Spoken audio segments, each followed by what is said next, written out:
Okay, this is Sir Mike, and for today's lesson, we're going to discuss about power theorem, specifically si tangent secant. Ang taas ng energy.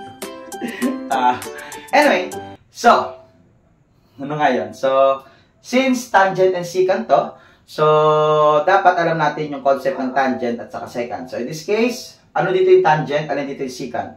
Pose. Okay, so ang tangent dito is segment line AB. Bakit? So, when we say tangent, tangent is a line which intersect the circle once. So, isang beses lang siya mag-i-intersect sa circle. So, yun. On the other hand, secant is a line intersect the circle at exactly 2 points. So, sa kanya naman dalawa. So, ito yung secant natin. Ito natin yung tangent. Kaya, tangent secant siya. So, ano nga ba yung theorem niyan? So, yung theorem niyan is, ito lang naman. Segment AB squared is equal to the secant, which is yung DB multiplied by the exterior segment, which is CB. Ayan. So, squared ng tangent multiplied sa buo times sa labas.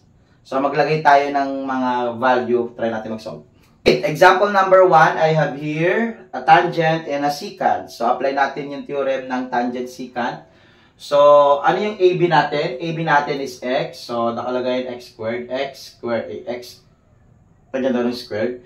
DB natin, what is DB? DB is yung buo. O, kung 10 to 8, that is 18. Next, yung nasa labas, which is 8. Ayan, so, solve. X squared is equal to 18 times 8, that is 144. So, for you to find the value of x, extract the square root. So, para matanggal tong squared na to. Kasi di ba ang basa dito square root. So, may square siya, tanggal. So, 144 is a perfect square, which is 12. So, that will be your final answer. So, ibig sabihin, this is 12. Okay, next example. Okay, example number 2 for tangent secant power theorem. So, in this case, ganun ulit, meron tayong tangent, tas meron tayong secant. Okay lang pala kung magbaligtad sila. So, lagay tayo na equal sign.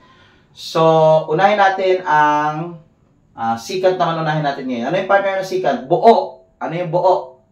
Ito yun, no? Mula dito hanggang dito yung buo. So, pag buo, ipagpa-plus natin 15 plus x. So, we have 15 plus x. Times yung nasa labas. Ano yung nasa labas? That is x. Equals. Saan siya equals? Sa square root ng tangent. Square root. Squared ng tangent. So, 10 squared. So, in this case, distributive property, x times 15, that is 15x. X times x, that is positive x squared. Ayan yan. Ilan to? 10 squared, that is 100. So, looks familiar. That is an example of quadratic equation. So, sulat natin siya into standard form. So, unahin natin yung x squared plus 15x. Ililipat natin to dito kaya maging negative 100. Equate natin sa 0. Sir, bakit hindi naging negative yung x and nilipat mo siya? Pag hindi siya tumatalon sa equal sign, hindi mo siya papalitan ng sign. Papalitan mo lang ng sign pag tumatalon siya sa kabilang side. Pag tumatalon siya sa equal sign. Okay, so, in this case, what is the factor of negative 100? Kapag minultiply mo, negative 100. Kapag ilag-add mo ay positive 15.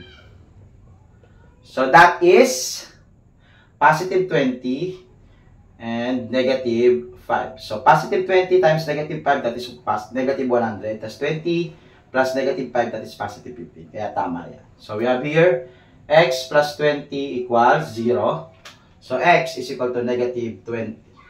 Same thing with this, x minus 5, nakalimutan ko pala ito, equals 0. So, x is equal to positive 5. So, alin tamang sagot sa dalawa? Sa tingin nyo ba, negative 20? Pwede ba maging negative ang isang length? Ang pinag-uusapan kasi natin dito is length. So, kung yung x natin is negative 20, anong haba? Gano'ng kahaba to? Ang haba niyan ay negative 20. Possible ba yun? So, hindi. So, ang tamang sagot natin dito ay 5. So, this is the value of our x. That's all. I hope you learned something. And if you like this video, please subscribe to my YouTube channel para mas... That's all. If you like this video, please like and share. Mag-comment ka na rin. So that's all for today. I hope you learned something. Goodbye.